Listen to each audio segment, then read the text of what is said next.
We're going to discuss today public health during emergency, but I think it's very important to remember all the time the question, what is public health? Because I think that part of the problem, and we are moving from now pandemics to discussing war, that many are thinking about public health as about, let's keep us safe from something outside. And public health, of course, is something that is much broader. Public health is broader than medical attention. Public health is about communities and not just about individuals. And we're going to return to that later. In many ways, Avi, I'm going to become now a bit imperialistic. I think that what Taub Center is doing in many ways is promoting public health. Because if you think about macroeconomics and the role of education and the role of employment and the welfare and many, many amazing things that the Taub Center is doing, I think finally it's the understanding that in order to have well-being and maintaining healthy populations, you cannot just think about counting COVID cases, as unfortunately sometime in many places this was the case, without taking a broader look about other effects. And also during war, it's crucial to understand that we need to look on the institutional responses. We need to assess the toll of war, both direct and indirect. Not just looking on humanitarian aspects, but about all actors, civic society, political factors. We need to see things as food security, for example, are they being affected both within Ukraine and around the globe. And I think that we cannot, we're dreaming about any better speaker today, such as Dr. Dorit Nitzan. Dorit is a very close friend. We know each other for many, many years, both during normal times and emergencies. I'm sure that many of you in Israel that were following, she's also sitting on the Israeli National Advisory Committee on COVID, but of course was also responsible from the WHO on all WHO Europe. She was running the WHO emergency program, and she's working within the WHO 17 years, I think, Dorit. You can take a look on her bio also in the chat, but just a few points. Dorit actually is multidisciplinary with a degree in nutrition, a medical degree, a specialty both in pediatrics and public health. She was working in the Ministry of Health, and then later also was involved in several humanitarian operations, including in Ethiopia with the World Food Program, different activities around the globe, and then moved to become a manager in different countries, including in Ukraine. So after she finished her role as the director of the emergency program, she was asked, and those of you know Dorit, she can never say no. So she was asked to lead all the emergency work that the WHO and other programs are doing now in Ukraine, and I'm sure that will be a fascinating talk. So, hi Dorit, thank you so much for being with us. I mentioned very briefly about public health, and we all know that public health is also about the social, environmental, political determinants of health. This is during normal times, but what does it mean to employ this broad vision during crisis or during emergency, when you need to tackle, people that are wounded, people that are under threat? How you can have this broad vision of public health? Thank you, Nadav, Professor Davidovitch, and Professor Weiss. and also Casey, Michal, and I'm really happy to be with all of you. And Nadav, yes, dear friend, and I'm learning from Nadav all the years, even though he's much younger than me. And just to, emphasize, I made an attempt to retire. I was retired a few weeks and called back to WHO, and I hope to be able to cut the strings and go back home soon. Right now I'm in Ukraine, and I think that in Ukraine, it's very, very important that we see, clearly, how public health is a key. It's key to everything we do. So the health of the nation, the public health of the nation actually kind of defines the gap that would be between the emergency, so the health status of the population, and the hit that they got will be defined by how better off the population is. So how people in average are doing in the country. So the health status, the vaccination coverage, their ability and knowledge of the health promotion, nutrition, physical activity, and of course, access to health services. So what we see is that the social determinants of health defines which groups within the society will be even hit, and much more than the rest of the population. So all in all, public health is key, and social determinants of health have to be addressed before the emergency. The emergency is a stress test to society. And the healthiest the society before the emergency, before a war, the healthier it will be during and after the war. For that, one of the key things that as public health we really preach for is universal health coverage. We want to ensure that there is that people have full financial protection, that the out-of-pocket payments of all people is really the smallest possible. We want to ensure that there is access to all for good quality, safe services that include public health services. They should be, given at once with vaccination and non-communicable disease prevention, communicable disease preventions, health security, food safety, as well as One Health approach day to day during peaceful times and during the war times. It's very important also to invest in health workforce to ensure they're really adequately fit for purpose, if I may say, with the right competencies, good education, their ability to be able to join and do other things that they are usually doing, to have surge capacities in the countries, to be trained and to be prepared.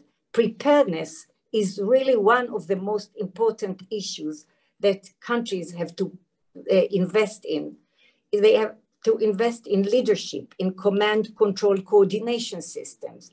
They have to make sure that the whole laboratory system, the public health laboratories, reference labs, safe infrastructure of clinics, hospitals, schools, communities, all those aspects of public health sometimes are forgotten, but these are under our care, as well as risk communication, community engagement, and making sure that everyone in the community, the voices can be heard. So community engagement is also a must. So all in all, if we look at the social determinants of health before the war, before any emergency, during peaceful time, we need to assess the needs of the society to know who, where are the pocket of those that need extra care, intensive care before the emergency. And during the emergency, we have to rush first to them, to help them, to pick them up, and to help them to thrive and to do better. So this sounds like theory, but we do it day to day. And just in parentheses, Ukraine has been going through reform, a big reform of its health services, including e-health, which is also part of the public health. And we see now that everything is put on hold. And sometimes we have to use the emergency also not only for the acute support, but also thinking that each step that we are doing now to help, we have to address the determinants that caused the need for that, so that we are working with the public health services, and our team is composed of clinical but huge public health workforce. This is great. I want to bring some examples from Taub Center research on health policy and public health and policy implications. So for example, we saw that sometimes when you're doing a universal approach, it looks, of course, it's excellent, especially if you're comparing to fragmented system like in the US. On one hand, of course, one of the OECD countries with a huge GDP, or other fragmented system in poor countries. So in Israel, we are very fortunate to have a very strong public health system. But even in Israel, you know, when we had the vaccination campaign during COVID, we saw, and we published also, and Avi, I'm going to do a promotion for PON. There is a socioeconomic gradient in vaccination uptake among all age groups and among first, second, and third, and fourth dose. We saw also in our research that privatizing the school public health system, something that you know in Israel, actually led to very large problems, including during COVID. And in general, at Taub, you know, you can take studies in child development and other things. So we see how important it is to have a strong investment from the first years of life, but so also to see how it is adapted to the whole population. Now, this is true during an emergency like COVID. This is true for normal times. I wonder, you know, since you are now joining us from Ukraine, can you tell us how these issues, again, social determinants of health that you described, and I know your way of thinking, and it's one of the best examples of how to do public health in the field. What are the biggest challenges right now? And especially since we're talking about health in all policies, and you need to work with so many different agencies and institutions. So maybe you can use a certain example and tell us, you know, how are you doing it? It's it makes me wonder, you know, it's frightening even to think about. We had the COVID experience, but being in a war, it's even more difficult. Well, we know in Israel how it is, so I think we are well trained, all of us, about, you know, how to thrive and deal with it. But you know what the difference here is, that as we all know, Ukraine has been going through harsh time and conflict since 2014. So this has been a big boom over a long-term chronic conflict here that made its impact. Also, it is suffering from low immunization coverage, so measles outbreaks, common, and not too long ago, like a year ago, polio ongoing outbreak, and now added on to COVID-19, we have the war. And now what is strange in all of this, because what I named until now, it's these outbreaks, what it's strange is the disease is a war. And this disease is not defined as disease in the ICD-11 or 10, or, you know, this is the standard of the WHO defines diseases. War is not defined, but this is one of the worst diseases ever. And this is a public health disease. And we see attacks on healthcare. this is something that is totally not allowed during emergencies and during war or any battle.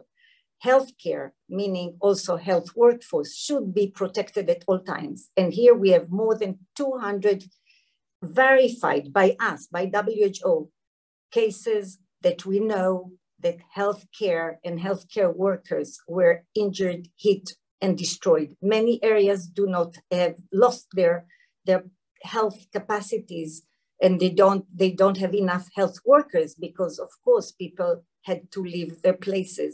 We have increased patient loads in some of the part of the countries with the internally displaced, with those who stayed behind, and those who stayed behind many times are those who are the sickest, the poorest, those who are unable to move outside.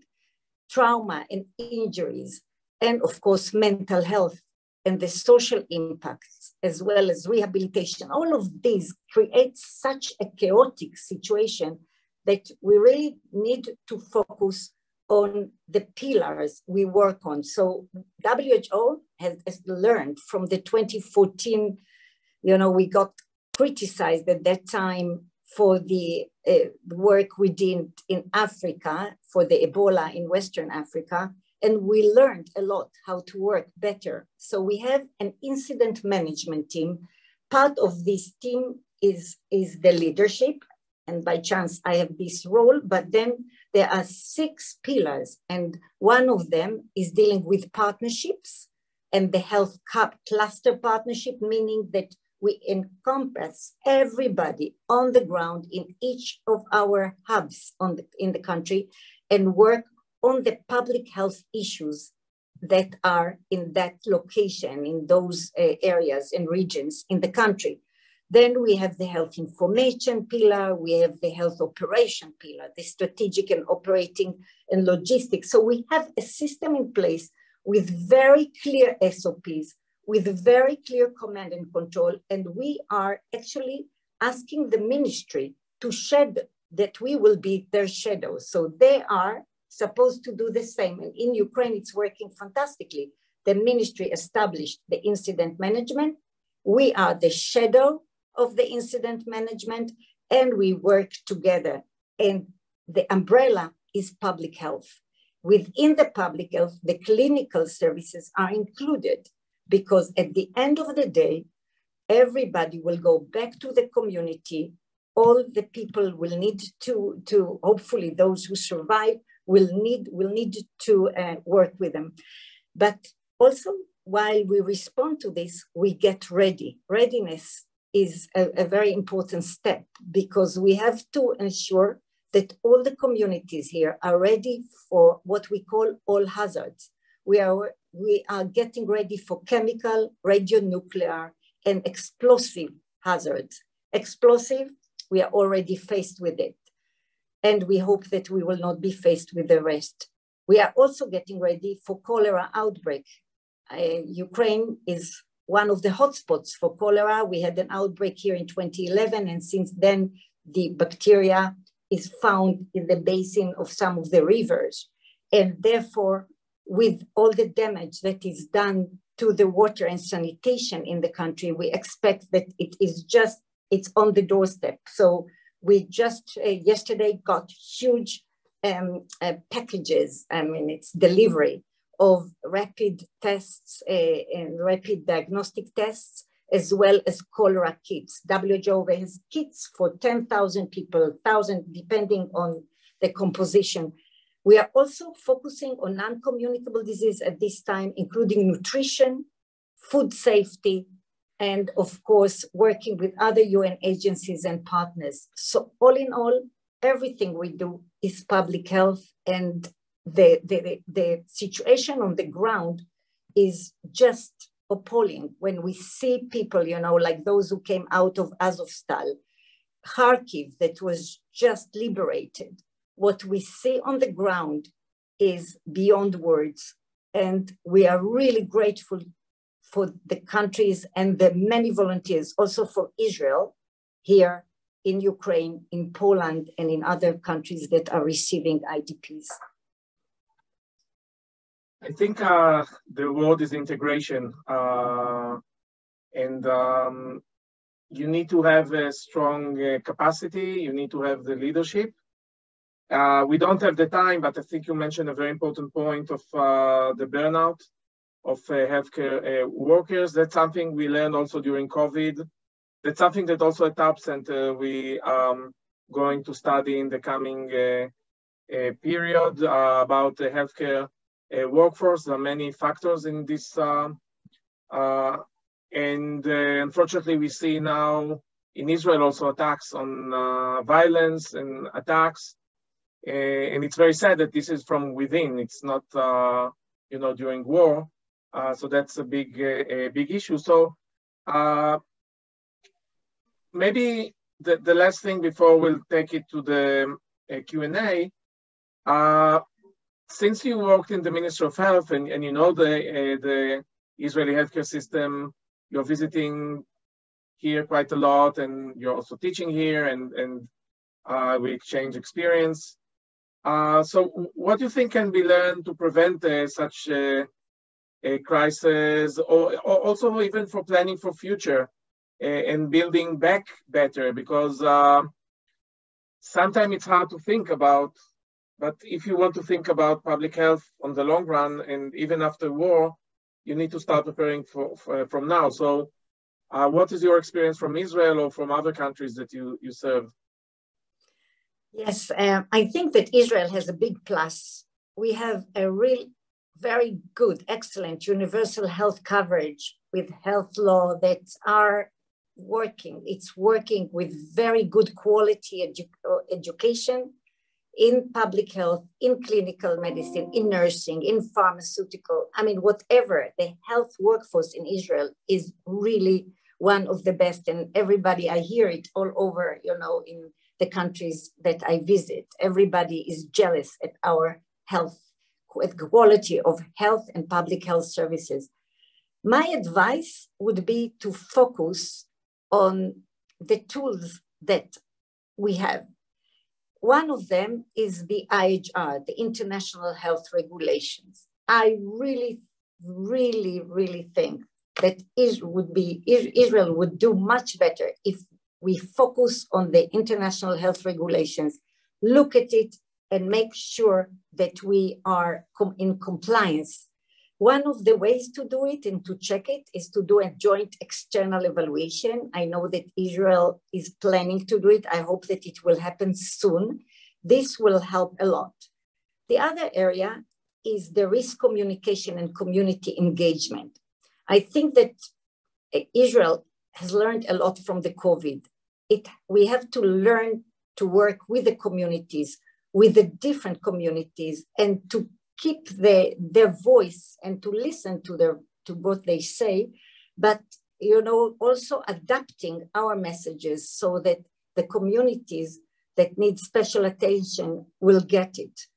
Another thing which is totally different is having PPEs, you know, the protective equipment and the basic stuff close to where they are needed, but to have enough and to invest in local research and development, also of vaccines, also of medicines, and to ensure that we are not dependent on outside supplies from outside. This we saw that this was paralyzing at a certain stage.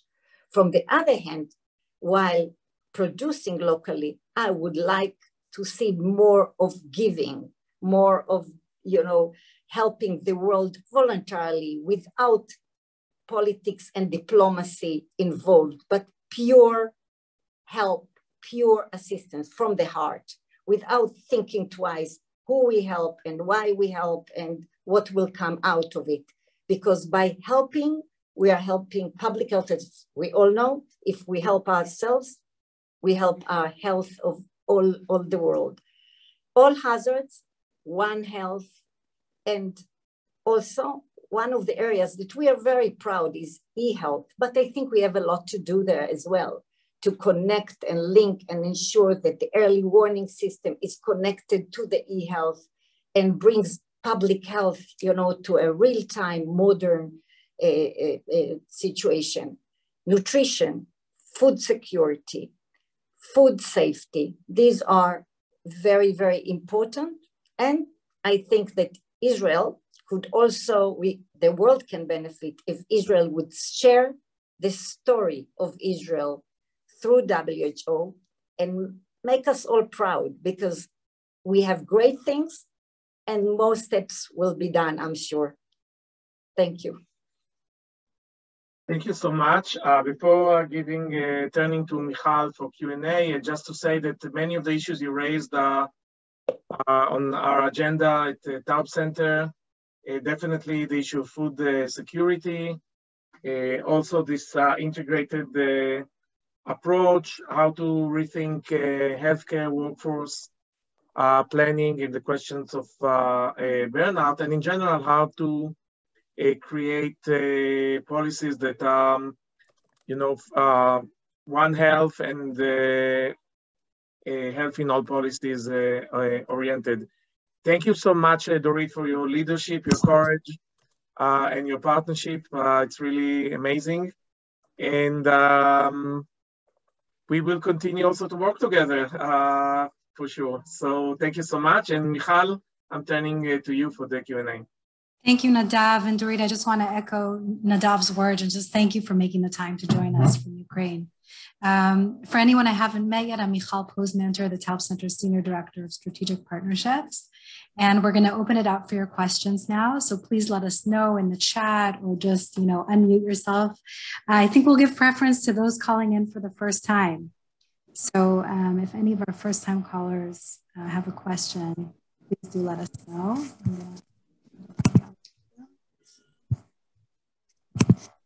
And if not, then our past callers. Oh, Ariel has a question.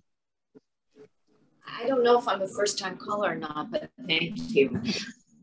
Thank you very much. You said that it's working very well in Ukraine because you're able to shadow along with the government. And also you said that there were lessons learned with Ebola. When everything goes well during an episode, I don't even know what word to use, a catastrophic period like this. What is the result when things go well? Like, what are some of the things that ways that WHO is able to ameliorate the situation? Should I answer? Please, of course. Yes, please go ahead, Dorit. Yes. Yeah, that's very interesting. Yeah. So, during the war, it's hard to say what are the successes or what we do that really is success. But I think that when we see the internally displaced getting services, the emergency medical teams, we have hospitals really moving from European countries, Israel as well, we had one here, that are able to take care of huge numbers of patients. When we see that the vaccination coverage in Zaporizhia or a region and in Zakarpattia, and those of you who know, Zakarpattia has now 30% vaccination coverage. When we see that the public health workforce is able to increase this now during the war, and when we know that people are really getting what they need, these are little things that bring smiles to our face. But in general, I think it will take time for us to sit and assess. What we know from the past is that what we needed to improve is, first of all, is to have good standard operating procedures, SOP, to cut the long recruitments, long processes, long procurement processes. We have to have very quick and very agile system in place. We learned that this is so helpful because I can tell you that the delegation of authority as an incident manager of Ukraine that I received the moment we grade this emergency made huge impact, because I can procure huge amounts in $500,000 at one go. And that is a lot. before it was very slow. We don't have to go through tenders anymore. We can do it really 1, 2, 3. We have preset, pre-organized kits. We don't have to go into tenders anymore. The country, the ministry is working side by side with us, telling us what they need, how they need it, and we have to be very agile. And that thing, I think, the reform that was made in WHO and created what we call WHE, the WHO Health Emergency Program, I can see the difference. I have been in WHO before and now, huge difference, and it's so much better, fun in a way, to work in such organization. Wendy, Thank you. We have another question for you from Wendy Aryeh. What are the most acute problems that need priority in public health in Ukraine?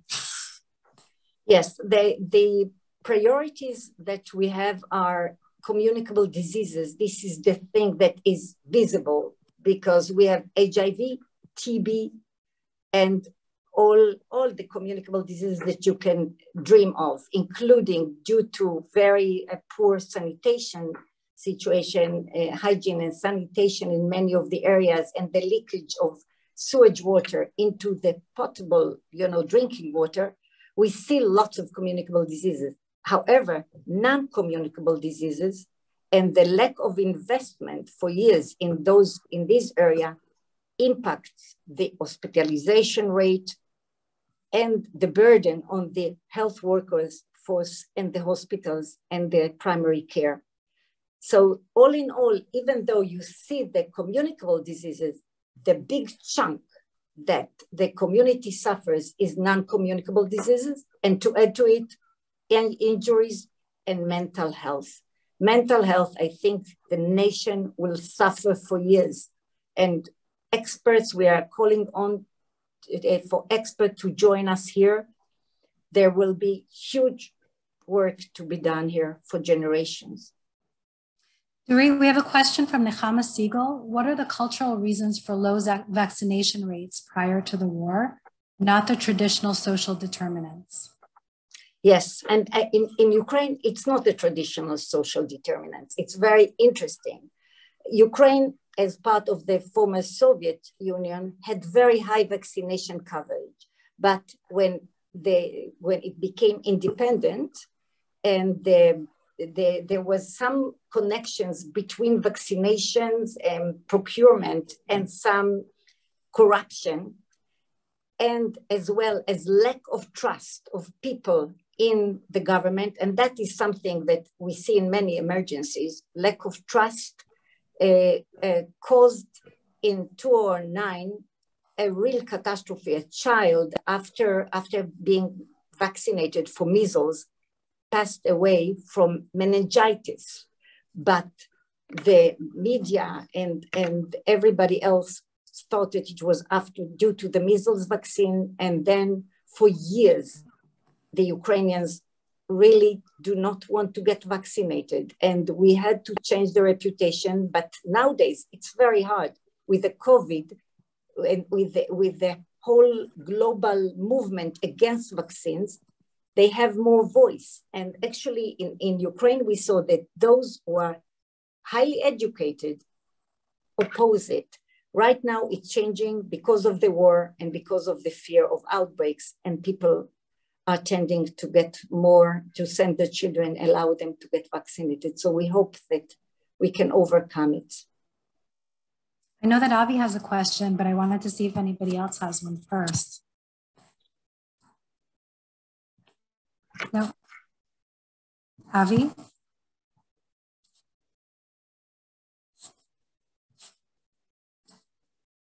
Oh, Avi, you're muted. No, I didn't have a question. I have a question. Michal? Sure. Dorit, I want to talk about the larger picture. There's something fascinating that I hope we can learn. You talk about solidarity. You didn't mention the word, but I think that's was your take. And take a country like Poland or other countries. I was in Poland just a few weeks ago, and it's amazing to see the role of the people and how they accept refugees. And we know both within public health thinking and WHO, you know, the whole idea about solidarity, about what you mentioned, that people should have access to universal healthcare. And we are fighting for this for so many years. And it's interesting to see how Ukraine, people are talking about Zelensky and his public appearance and many other things, but it seems that they evoked a different reaction that maybe was not there, you know, during the crisis in Syria or other crises in Africa. Now, my question is more about learning from it. I'm not trying to, how we can maybe learn that next time we can have better solidarity in how to mobilize the international community. I wonder what's your take, because the reaction is very different. I don't know what's your... Yeah, it's really interesting. And I've been thinking about it because I also worked for a while in Ethiopia. I was in charge of the cholera outbreak there. And sometimes I'm thinking, why we don't see the same reaction with the war between Eritrea and Ethiopia?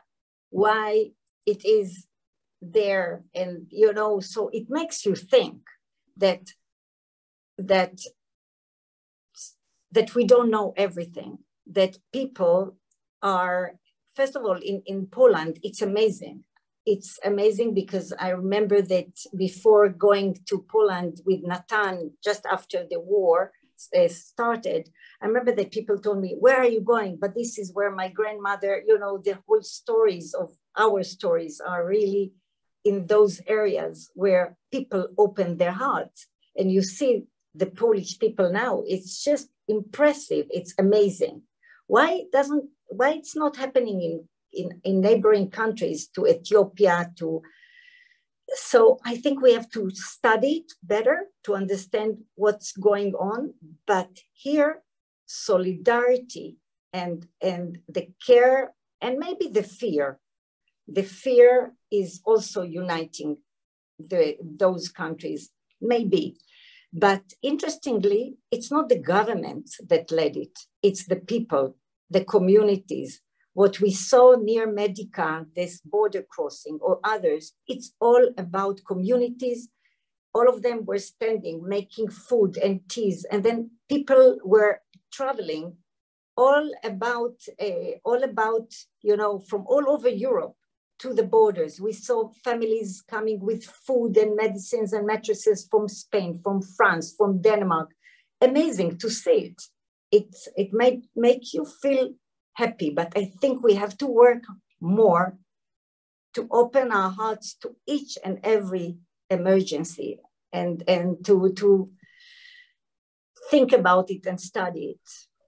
Maybe that's Nadav will be your next research. I think the question of solidarity is very deep because it's being evoked, but you know, it can be also very simplistic and even cliche. Or even solidarity can sometimes even lead to even racism, because I feel solidarity just to the people that looks like me. And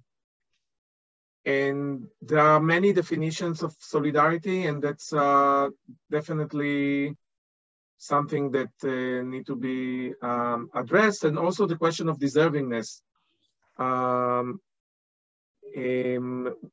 I was doing in the past work on economic arguments for migration and health. And it was clear that in some countries, even when you're bringing the economic argument, people are not convinced. And we have sometimes hierarchies of deservingness. I want to give an example. Now, when you see children, people feel that that's something that you need to take into consideration. We all remember the photo of the child, the dead, the Syrian child that was trying to escape, if you remember. Now, people think that this is natural, but this is not true. 100 years ago, if you read Charles Dickens and others, children were kind of dispensable. And the idea that children deserve more, of course, now it's almost something, a truism, but this was not the case. Things evolved and are changing according to political and social circumstances. And that's also an empirical question. Nadav, I wanted to jump in because we have time for probably one more question. And I think Alex has a question. Okay, sure. Well, thank you. Nadav, I think the first thing I want to say to you about the value of children is one of the ideas out there is that as children became more scarce, so the value went up. When Charles Dickens was writing in the 1830s and 40s, children weren't scarce. Anyway, put that to one side. The serious question which I have is prior to the war, life expectancy in the Ukraine was 66 for men. I mean, 66 is where the U.S. was sometime in the late 1950s. And like the U.S. is not exactly the star of high life expectancy right now. So there's clearly something going on, both in terms of the health conditions, and also in terms of the infrastructure. And I wonder if you can say something about the steps which the WHO is taking, if they are taking them or if they're planning to take them. This is not a question of rebuilding something which was destroyed during the war or is being destroyed during the war. It's a question of rebuilding something which has not existed for decades. Yeah, very good. Yes, I think you touched the point, and because the health status that the population arrived to in the beginning of the current emergency has been really not good, but WHO we have been working here really hard with Ukraine on the health reform. And the healthcare reform is divided into different steps. Right now, for example, 34 million of Ukrainians, their health records have been finally computerized. So first we are seeing more of the information and able more to understand what's going on. It's just a small thing. Then nutrition, non-communicable diseases. When you visit hospitals now, you'll see that that nutrition is being addressed. There are nutritionists before they were not here. So you see more of this profession here, but also more about diet, physical activity, smoking, huge impact on smoking cessation. We hope that the impact will be seen shortly, but I don't know how the war would change it. But we were seeing some slow, impact over the years, but right now, I don't know what will be the impact. The public health, the health promotion activities that Ukraine has started, hopefully will have results in the next decade or so. Right now, we have to, not to build back better, but to build better. And for Ukraine, we don't say build back better. We need to build better. For example, one of the situations, we visit Chernihiv, which is an oblast, an area, a region that was hit very badly by the Russians, but was liberated by the Ukrainians. One of the TB, the tuberculosis hospitals, was absolutely destroyed. And to build back better would be to build the hospital better. But instead, they decided to follow our recommendations and invest in getting the tuberculosis treatment into the community with better medicines. So this will probably also impact the life expectancy, as tuberculosis is one of the diseases that Ukraine is not doing well, especially in multi-drug resistance, as well as many other issues. So yes, we are working really hard with Ukraine. This is the largest portfolio in the WHO European region. We have 53 member states, but here we have invested huge work, and the war started after the COVID and after the outbreak. So we hope to continue.